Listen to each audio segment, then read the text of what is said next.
Hello friends, central கவர்மெண்ட்டில் ஒரு நல்ல ஜாப்க்காக ரெக்ரூட் பண்ண போகிறாங்க. என்ன ஜாப் அப்படின்னு பார்த்தீங்கன்னா, இந்தியா கவர்மெண்ட் மின்ட், இந்திய நாணயம் அச்சிடும் நிறுவனத்தில் வேலைவாய்ப்பு. ஸோ அதை பற்றின டீட்டெயில்ஸ் தான் நம்ம இப்போ பார்க்க போகிறோம். வாங்க வீடியோக்குள்ளே போகலாம். ஸோ இந்த ஜாப்க்கான நோட்டிஃபிகேஷன் எப்போ ரிலீஸ் ஆச்சுன்னு பார்த்தீங்கன்னா, ஜூலை 1 அப்போ ரிலீஸ் ஆச்சு. அப்ளை பண்ணுற டேட் ஜூலை 3 ஸ்டார்ட் ஆயிடுச்சு. இந்த ரெக்ரூட்மெண்ட்க்கு அப்ளை பண்ணுற லாஸ்ட் டேட் என்னன்னு பார்த்தீங்கன்னா ஜூலை 31. அதுதான் வந்து லாஸ்ட் டேட். அது மட்டும் இல்லை, இந்த ஜாப்க்கு டெஸ்ட்ஸும் வைக்கிறாங்க. Online test phase 1 phase 2. Online test phase 1 வந்து ஆகஸ்ட் இல்லை செப்டம்பரில் நடத்த போகிறதா டென்டேட்டிவ் டேட் கொடுத்துருக்காங்க, அதாவது தற்காலிக தேதிகள். அதே ஸ்கில் டெஸ்ட் வந்து அக்டோபர் இல்லை நவம்பர் 2020 நடத்த போகிறதா, அதுவும் தற்காலிக தேதி கொடுத்துருக்காங்க. ஸோ இதில் 2 போஸ்ட்டுக்காக தான் ரெக்ரூட் பண்ண போகிறாங்க. ஒன்று பார்த்திங்க அப்படின்னா ஜூனியர் ஆஃபீஸ் அசிஸ்டண்ட், இன்னொன்று சூப்பர்வைசர் அஃபிஷியல் லாங்குவேஜ். இந்த 2 போஸ்ட்டுக்காக தான் ரெக்ரூட் பண்ண போகிறாங்க. இந்த போஸ்ட்டுக்கான ஏஜ் லிமிட் என்ன அப்படின்னு பார்த்தீங்கன்னா, ஜூனியர் ஆஃபீஸ் அசிஸ்டண்ட்க்கு 18 வயசுலேருந்து 28 வயசு வரைக்கும் நீங்கள் இருந்தீங்கன்னா இந்த ஜாப்க்கு அப்ளை பண்ணலாம். இதே சூப்பர்வைசர் அஃபிஷியல் லாங்குவேஜ் அதுக்கு நீங்கள் அப்ளை பண்ணுறீங்கன்னா உங்களுக்கு 18 வயசுலேருந்து 30 வயசு இருந்தால் கூட நீங்கள் இதுக்கு அப்ளை பண்ணிக்கலாம்.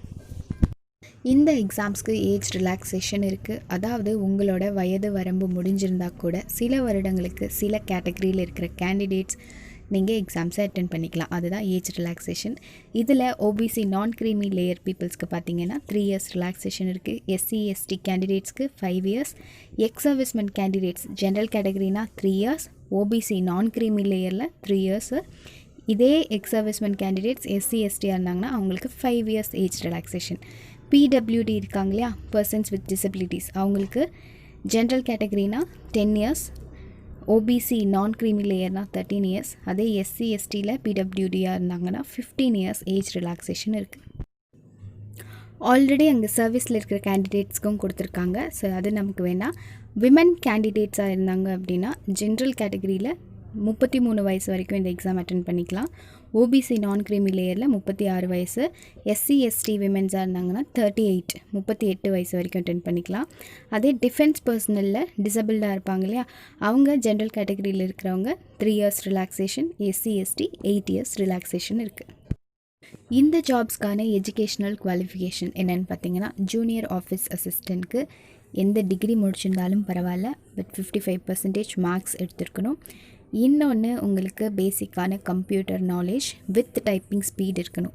உங்களுக்கு இங்கிலீஷில் டைப் பண்ண தெரியும் அப்படின்னா 40 வேர்ட்ஸ் பர் மினிட், ஒரு நிமிஷத்துக்கு 40 வேர்ட்ஸ் டைப் பண்ண தெரியணும். இதே ஹிந்தியில் உங்களுக்கு டைப் பண்ண தெரியும்னா ஒரு மினிட்க்கு 30 வேர்ட்ஸ் நீங்கள் உங்களுக்கு டைப் பண்ண முடியணும். ஸோ இதுதான் வந்து இதோட குவாலிஃபிகேஷன். அடுத்தது சூப்பர்வைசர் அஃபிஷியல் லாங்குவேஜ், அதோட குவாலிஃபிகேஷன் பார்த்திங்கன்னா மாஸ்டர் டிகிரி, ஒன்றா இங்கிலீஷ் இல்லை ஹிந்தி ஏதோ ஒன்றில் எம்ஏ டிகிரி மாஸ்டர் டிகிரி வச்சுருந்தீங்க அப்படின்னா நீங்கள் இதுக்கு குவாலிஃபைடு. சப்போஸ் நீங்கள் ஹிந்தியில் மாஸ்டர் டிகிரி வச்சுருந்தீங்க அப்படின்னா யூஜி டிகிரியில் இங்கிலீஷ் ஒரு சப்ஜெக்டில் இருந்திருக்கணும்.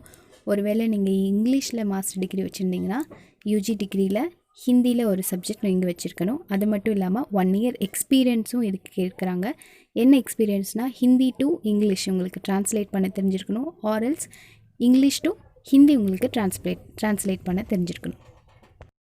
ஸோ இந்த ஜாப்ஸ்க்கு ஆன்லைன் டெஸ்ட் இருக்குது. ஸோ ஃபேஸ் 1 ஃபேஸ் 2ன்னு சொல்லி 2 டெஸ்ட் இருக்குது. இது பார்த்திங்கன்னா ஜூனியர் ஆஃபீஸ் அசிஸ்டண்ட், அதோட ஃபேஸ் 1ஓட ஆன்லைன் எக்ஸாமோட பேட்டர்ன் தான் கொடுத்துருக்காங்க. 4 செக்ஷன் இருக்கும். ஃபஸ்ட்டு பார்த்திங்கன்னா general awareness 50 questions 50 marks, reasoning 50 questions 50 marks, English aptitude எல்லாமே 50 கொஷின்ஸ் 50 கொஷின்ஸ் கேட்பாங்க. எல்லாமே 50 மார்க்ஸுக்கு, மொத்தம் 120 மினிட்ஸ், அதாவது 2 ஹவர்ஸ் வந்து இந்த எக்ஸாம் நடக்கும்.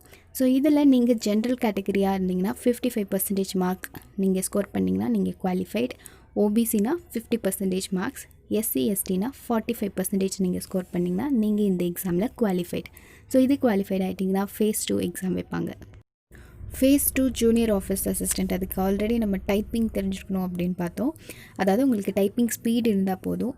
இங்கிலீஷ் ஆர் ஹிந்தி அப்படிங்கிறத நீங்களே சூஸ் பண்ணிக்கலாம். எக்ஸாம் அப்ளை பண்ணும்போதே அதோட ப்ரிஃபரன்ஸ் நீங்கள் கொடுத்துடணும். இங்கிலீஷில் நீங்கள் டைப் பண்ணிங்கன்னா பர் மினிட்க்கு 40 வேர்ட்ஸ் நீங்கள் டைப் பண்ணணும். ஹிந்தியில் டைப் பண்ணுறீங்கன்னா பர் மினிட்க்கு 30 வேர்ட்ஸ் நீங்கள் டைப் பண்ணணும். இதுதான் phase 2. So next supervisor official language, அதுக்கான எக்ஸாம் பேட்டர்ன் தான் பார்க்க போகிறோம். இதில் பார்த்தீங்க அப்படின்னா 4 செக்ஷன் இருக்குது. ஃபஸ்ட்டு ஜென்ரல் அவேர்னஸ் 25 கொஷின்ஸ் கேட்பாங்க 25 மார்க்ஸுக்கு. அடுத்தது ஜென்ரல் ஹிந்தி தெரிஞ்சிருக்கணும்னு நம்ம சொன்னோம் இல்லையா, அதில் 50 கொஷின்ஸ் 50 மார்க்ஸ். ஜென்ரல் இங்கிலீஷில் 50 கொஷின்ஸ் 50 மார்க்ஸ். அது மட்டும் இல்லாமல் டொமைன் நாலேஜ், இது வந்து டிரான்ஸ்லேட்டர் அந்த போஸ்ட்டுக்காக இருக்கிறதுனால ஒன்றா ஹிந்தி டு இங்கிலீஷும் உங்களுக்கு ட்ரான்ஸ்லேட் பண்ண தெரிஞ்சிருக்கணும், இல்லாட்டி இங்கிலீஷ் டு ஹிந்தியும் உங்களுக்கு ட்ரான்ஸ்லேட் பண்ண தெரிஞ்சிருக்கணும். ஸோ அது வந்து இங்கே 75 மார்க்ஸுக்கு 75 கொஷின்ஸ் கேட்பாங்க. மொத்தம் இதுவும் 2 hours நடக்கும் இந்த எக்ஸாம். ஸோ இந்த ஜாப்க்கான அப்ளை பண்ணுறதுக்கான அப்ளிகேஷன் ஃபீஸ் என்ன அப்படின்னு பார்த்தீங்கன்னா, SC ST PWD X servicemen இந்த கேண்டிடேட்ஸ்க்கெல்லாம் அப்ளிகேஷன் ஃபீஸ் கிடையாது. பட் இன்டிமேஷன் சார்ஜஸ் இருக்குது. எவ்வளோன்னு பார்த்தீங்கன்னா 200 rupees, 200 ரூபா. ஜென்ரல் OBC கேண்டிடேட்ஸ்க்கெல்லாம் அப்ளிகேஷன் ஃபீஸும் இருக்குது, இன்டிமேஷன் சார்ஜஸும் இருக்குது. அது எவ்வளோன்னு பார்த்தீங்கன்னா 600 ரூபா, 600 rupees. ஒருவேளை நீங்கள் இந்த எக்ஸாம்ஸ்லாம் செலக்ட் ஆகிட்டீங்க அப்படின்னா, ஒருவேளை நீங்கள் SC ST PWD கேண்டிடேட்ஸாக இருந்தீங்க அப்படிங்கிற பட்சத்தில் டாக்குமெண்ட் வெரிஃபிகேஷன்ஸ்க்கு நீங்கள் வரும்போது உங்களோட ட்ராவல் அலவன்ஸ் எல்லாமே வந்து உங்களுக்கு திருப்பி அவங்க கொடுத்துருவாங்க. ஸோ அதுதான் வந்து இங்கே ஒரு பாயிண்ட்டாக கொடுத்துருக்காங்க.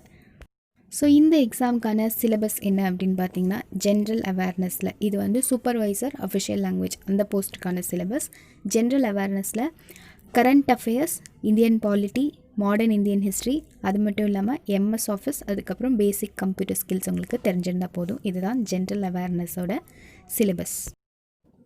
ஜென்ரல் இங்கிலீஷில் உங்களுக்கு என்னெல்லாம் கேட்பாங்கன்னு பார்த்தீங்கன்னா, ஜஸ்ட் பேசிக்காக fill in the blanks, error correction, articles, verbs, கிராமர்லாம் படிச்சிருப்போம் இல்லையா, ஸோ அதுதான் கேட்பாங்க. Preposition, spelling test, vocabulary, synonyms, meanings, opposites அதெல்லாம் கேட்பாங்க. So correct use of words, phrases and idioms இதெல்லாம் கேட்பாங்க. இதுதான் வந்து ஜென்ரல் இங்கிலீஷோட சிலபஸ். ஸோ இதில் நம்மளுக்கு ஹிந்தியும் இருக்கு இல்லையா, ஹிந்தியில் என்ன கேட்பாங்கன்னு பார்த்தீங்கன்னா, கிராமர் டாபிக்ஸ் கேட்பாங்க. அதுக்கப்புறம் synonyms, antonyms, meanings and opposites ஹிந்தியில் அது கேட்பாங்க. ஹிந்தி பேராகிராஃப், ஹிந்தி ப்ராவப்ஸ் இதெல்லாம் தான் வந்து ஹிந்தியோட சிலபஸ். ஸோ இந்த ஜாப்க்கு நீங்கள் எப்படி அப்ளை பண்ணணும் அப்படின்னு பார்த்தீங்கன்னா, அதோட வெப்சைட் நான் வந்து நோட்டிஃபிகேஷனில் கொடுத்துருக்கேன். அந்த வெப்சைட்டில் போய் நீங்கள் இந்த ஜாப்க்கு அப்ளை பண்ணிக்கோங்க. அப்ளை பண்ணுறதுக்கு முன்னாடி உங்கள் கையில் என்னெல்லாம் இருக்கணும் பார்த்தீங்கன்னா, உங்களோட photograph, signature, left thumb impression, அதுக்கப்புறம் ஒரு டிக்ளரேஷன், உங்கள் கையால் எழுதின ஒரு டிக்ளரேஷன். இந்த நாளையும் நீங்கள் ஸ்கேன் பண்ணி வச்சுட்டு தான் வந்து அப்ளை பண்ண ஸ்டார்ட் பண்ணும். ஃபோட்டோகிராஃபோட டைமென்ஷன் பார்த்தீங்கன்னா 4.5 cm × 3.5 cm. ஸோ இதெல்லாம் வச்சுட்டு அப்ளை பண்ணுங்கள். ஏதாவது டவுட்ஸ் இருந்தால் கமெண்ட் பண்ணுங்கள். தேங்க்யூ.